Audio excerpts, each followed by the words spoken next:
IQ associates strongly with crime.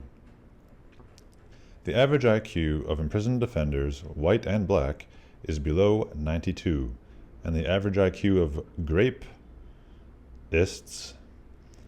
and unalivers is lower than that of white-collar criminals, embezzlers, and forgers in the prison population. Low IQ boys tend to be more aggressive. Cattell, 1950, reports a significant correlation between general ability and being morally intelligent. Herrnstein and Wilson comment that, quote, a person's level of moral reasoning is correlated with intelligence, particularly verbal intelligence. Lawrence Kohlberg, well known for his sequencing of the stages of moral development, describes findings which, quote, support what we all know. You have to be cognitively mature to reason morally. IQ tests correlate with moral maturity, end quote. Among white preadolescents, Musin et al., 1970, found correlations ranging from 0.32 to 0.62 between IQ, altruism, and honesty. IQ also correlates slightly with sense of humor, stature, and myopia. Myopia is just a fancy word for nearsightedness. IQ is strongly concordant with the ordinary conception of intelligence. IQ predicts layman's judgments of intelligence, and differences in intelligence are recognized cross-culturally. IQ discriminates those conventionally viewed as intellectually gifted and mentally retarded. This correlation is the source of a certain irony, for many critics of IQ tests also oppose capital punishment and regularly cite the low IQs of convicted murderers when arguing against their execution. IQ would obviously be irrelevant to culpability if it measured only knowledge of white culture. We see again how critics of testing themselves implicitly concede the validity of IQ when testing per se is not the topic. Egalitarians explain the linkage of IQ to academic and vocational success, law-abidingness, and morality as a cultural artifact. IQ measures socialization to white norms that are reinforced in schools, the workplace, the legal system, and everyday moral assessment, so that, while there is an underlying factor tapped by IQ and its correlates, that factor is conformity to white culture, not ability. Quite a stretch. Some of the external correlates already mentioned make this explanation difficult to defend. For instance, if stature, height, correlates with IQ because poor nutrition reduces both IQ and height, as Gould suggests, one must conclude from the myopia IQ correlation that poor nutrition aids vision. So basically, he's saying that people with high IQ tend to be tall. But they also tend to have bad eyesight. So if it's only nutrition that determines your height and IQ, how could good nutrition cause bad eyesight? Try again. It's amazing how people will do mental gymnastics to try to not be racist. The fact that increases in brain mass relative to body size parallel the evolution of intelligence has been recognized for almost a century. But it was difficult until recently to compare brain size to intelligence in man because brain measurements had to be post-mortem and often indirect, leaving much room for error. Van Valen, 1974, used available data to suggest a correlation of 0.3 between IQ and brain weight. However, the new techniques of magnetic resonance imaging, MRI, and positron emission tomography, PET, have allowed measurement of brain size in vivo and its comparison with IQ. Using MRI, Willerman et al. 1991 found a correlation of 0.35 between brain size and IQ among college students when body size is controlled for. Also using MRI, Andreasen et al. 1993 obtained values ranging from 0.26 to 0.56 between IQ and the size of specific brain structures. Far from all variance in IQ is explained by brain size, a relatively crude measure of neuroanatomical differences. In all likelihood, suggests Andreasen et al., The remainder of the variance is due to aspects of brain structure that reflect quality rather than quantity of brain tissue, complexity of circuitry, dendritic expansion, number of synapses, or neurotransmitter efficiency." End quote. A group at the University of California at Irvine is investigating some of these factors using PET scans. MRI and PET technologies have become significantly more refined since these studies were done and could now be used to search for direct physiological evidence of race differences in brain function and structure, although attempts to do so would surely generate fierce opposition. Because why would you want to know the truth? The truth might be racist. It might make racists more racist. Head and brain size are unlikely to be determined by socialization. Head size is fixed by the closing of the cranial sutures in infancy. Adult head size is predicted by head size at birth, and the brain has virtually completed growth by the 6th year. In reviewing mental tests, the National Academy of Science was at pains to determine whether they penalize blacks. It cautioned that, quote, "tests of general ability can too easily be misunderstood to mean that intelligence is a unitary ability, fixed in amount, unchanged over time." End quote. Garner and Wigdor, 1982. Yet despite these and other qualifications, its conclusion was essentially the one defended here.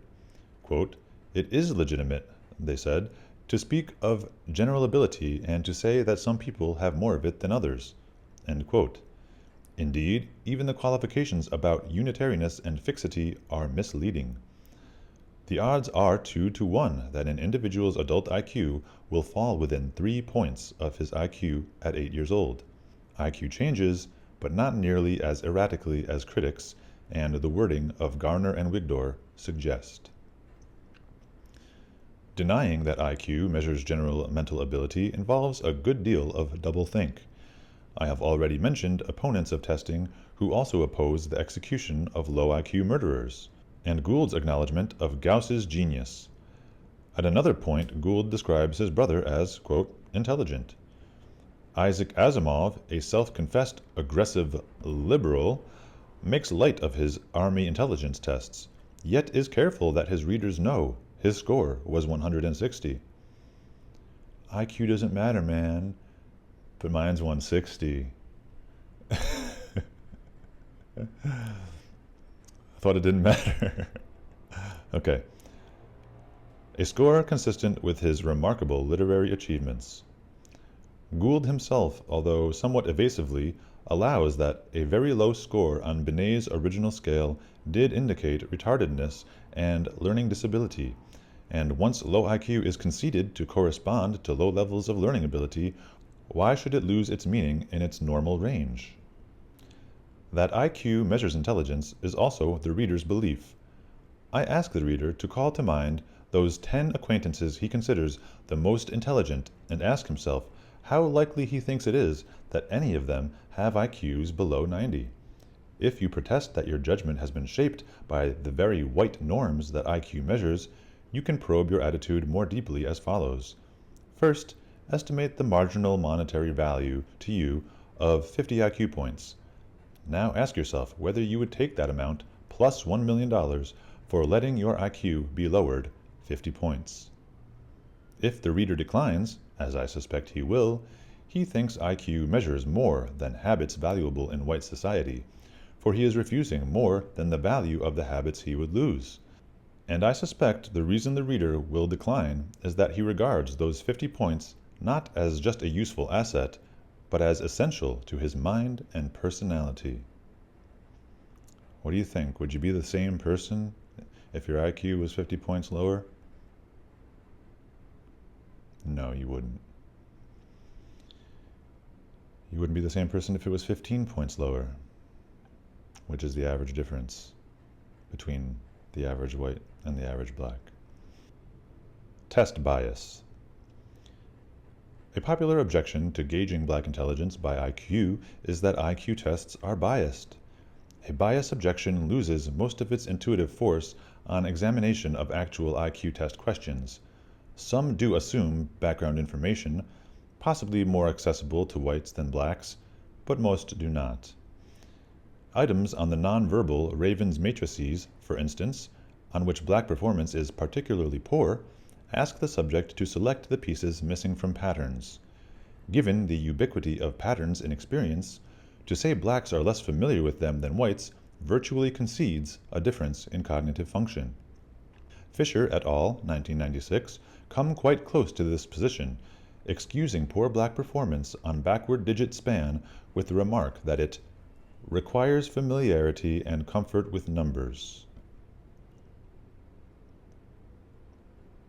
So they're basically saying blacks have a big problem with counting to 10.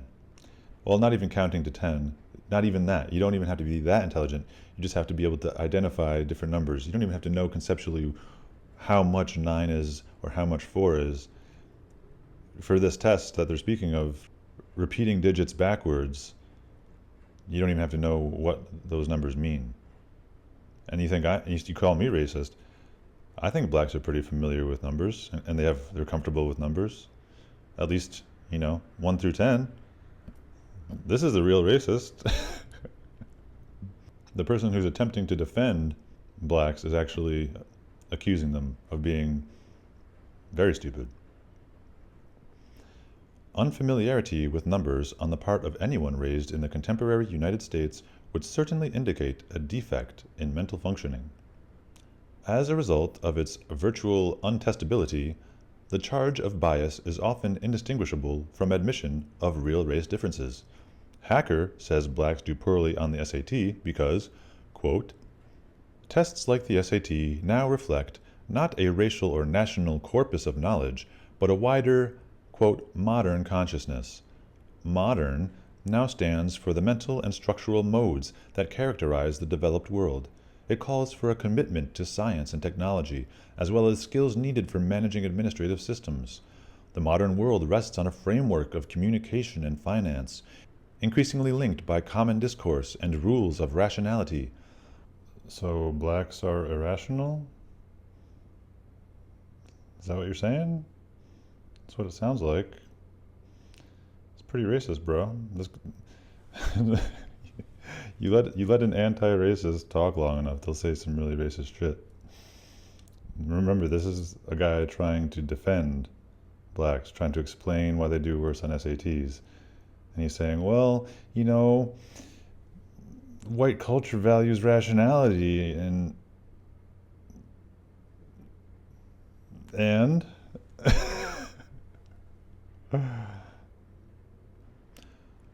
Black Americans spend more of their lives in segregated settings than even recent immigrants. One outcome of this isolation is that Black Americans have less sustained exposure to the modern world than have many members of immigrant groups. The fact that Black modes of perception and expression, which are largely products of segregation, become impediments to performing well on tests like the SAT reveals that racial bias remains latent not only in the multiple choice method, but in the broader expectations set by the modern world. He's talking about segregation in 1992. So the only segregation he could be talking about is self-segregation, which blacks do. I remember in high school very clearly. Everyone was friendly to the black kids, but they still sat at their own table because ethnocentrism is natural. They want to be around people with whom they can relate and that look like them. But if white people want to be around people with whom they can relate and people who look like them, that's evil. It's not natural. You're a bad person.